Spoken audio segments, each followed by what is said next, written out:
Est-ce que tu as déjà eu la flemme? La flemme au point de laisser ta vaisselle s'entasser, voir les mouches voler comme des corbeaux au-dessus d'un cadavre au-dessus de ton évier, sans pour autant prendre la décision de nettoyer cette vaisselle? Est-ce que tu as déjà repoussé ta séance de sport des dizaines de fois au point de rendre millionnaire le gérant de ta salle de fitness? De laisser le linge sale et l'odeur qui va avec s'empiler dans cette corbeille devant laquelle tu passes tous les jours? De repousser ton brossage de dents à demain? Après tout, c'est pas si grave. De commander un plat industriel dégueulasse, mauvais pour ta santé, plutôt que de préparer ces bons aliments que tu as achetés en conscience qui sont dans ton frigo.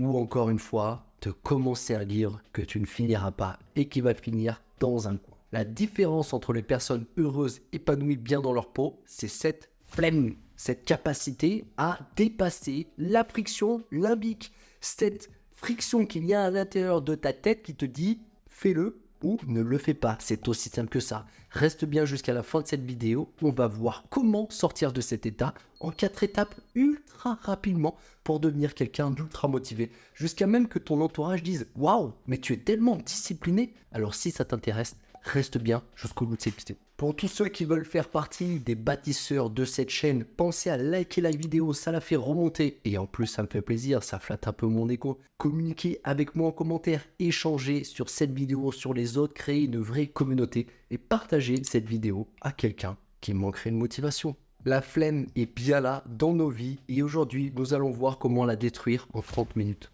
Top chrono. Premièrement, sache qu'à chaque fois que tu fais quelque chose, tu vas dans une direction. Flemmard ou motivé. Et que plus tu vas prendre l'habitude d'aller dans une direction, plus elle va se développer. Plus tu vas dans l'autre, plus elle va se développer. À chaque fois que je vais avoir la flemme, je vais développer le côté flemmard chez moi. Comme si mon cerveau me disait « Ok, tu vas dans cette direction, je vais t'inciter. » Au contraire, si je suis motivé, à chaque fois que je prends une décision de motivation, je vais aller dans cette direction et je vais devenir accro à ce sentiment. Tout ça, c'est de la chimie qui se passe au niveau de nos cerveaux, des récepteurs entre les neurones qui vont alimenter certains groupes de neurones, un courant électrique qui va être dans une certaine direction avec des neurotransmetteurs, dont la dopamine. Si tu veux plus de détails, je t'invite à aller voir cette vidéo, tu auras un maximum de détails sur les habitudes. C'est pas le cas aujourd'hui. Aujourd'hui, comment passer à l'action?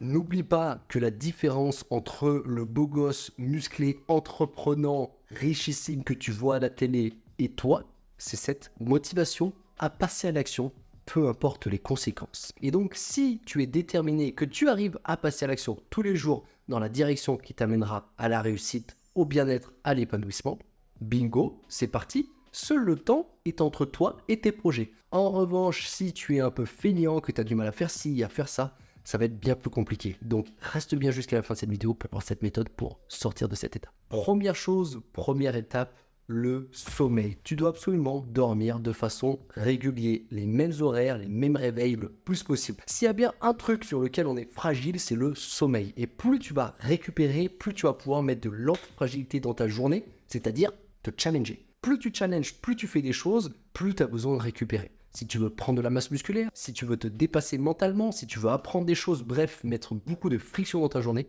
tu as besoin de beaucoup de récupération.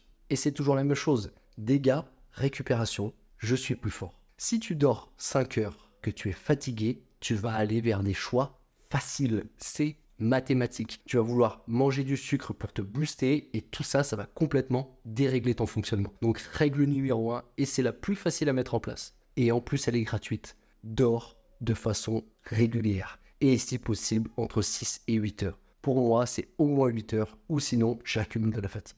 Deuxième chose, chaque jour, commence par une tâche moyennement difficile. Le plus tôt possible, c'est là où tes récepteurs de dopamine seront les plus sensibles, c'est là où tu auras le plus de dopamine, d'adrénaline, de noradrénaline, ce sera là où il est le plus facile de passer à l'action. Donc si pour toi, c'est l'enfer de faire du sport et que tu dois te taper ta séance de sport à 19 heures, c'est mort, tu n'y arriveras jamais. Il faut que tu la mettes le matin, soit avant le travail, soit tu te débrouilles, il faut absolument que tu la mettes le matin. Le matin, c'est le meilleur endroit pour mettre en place des habitudes. Et souviens-toi ce que je t'ai dit plus tôt, à chaque fois que tu vas dans une direction, tu deviens cette personne. Donc à chaque fois que tu te motives, tu deviens quelqu'un de motivé. Troisième chose, évite les glucides simples. Évite ces pics de glycémie qui vont complètement dérégler ton énergie et t'empêcher encore une fois d'être dans la bonne direction, dans la bonne dynamique. Par exemple, repense ce gros coup de barre que tu as après le repas du midi, vers 14-15 heures. Est-ce que tu penses que ce serait un bon moment pour se motiver à faire des trucs difficiles? Non. Et ce coup de barre, pourquoi est bien? Parce que tu as mangé des glucides simples en trop grande quantité. Tu t'es cassé le ventre. Ça n'arriverait pas avec beaucoup de légumes ou avec des protéines. C'est parce que tu manges des pâtes, du riz, des sucres, des glucides rapides. Ça va très vite dans ton sang. Il y a trop de sucre dans le sang. Ton sang il panique. Il va chercher de l'insuline pour déstocker, mais il déstocke trop. Et il n'y a plus de sucre dans ton sang. Et tu fais une hypoglycémie réactionnelle et t'es fracassé. Et là, tu as une autre hormone, le glucagon, qui va remettre du sucre dans ton sang, mais ça prend du temps. Donc, évite le plus possible ces pics et une glycémie la plus stable possible en rajoutant des fibres, des protéines. Et dis-moi en commentaire si tu veux qu'on parle de la nutrition qui pourrait servir ton corps et ton esprit. Et quatrième étape qui va te permettre de rendre n'importe quelle étape facile, la visualisation. Écoute bien, c'est très facile de faire cet exercice et il peut diminuer la friction limbique d'au moins 50%, rendre la tâche 2 fois plus facile à réaliser. C'est simple, avant de faire ta tâche difficile, ferme les yeux et imagine-toi en train de faire toute ta tâche, étape par étape.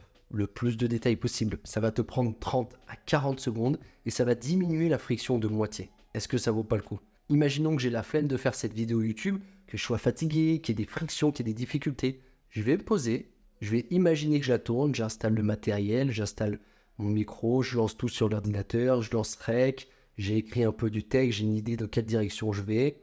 Ok, je filme, j'arrête, je balance sur l'ordinateur le montage. Et là, j'ai quand même une petite satisfaction de l'avoir fait et ça me donne envie de passer à l'action. Donc, utilise cette technique de visualisation pour rendre les choses 2 fois plus faciles. Encore une fois, ne regarde pas simplement cette vidéo. Passe à l'action. Sans action, pas de résultat.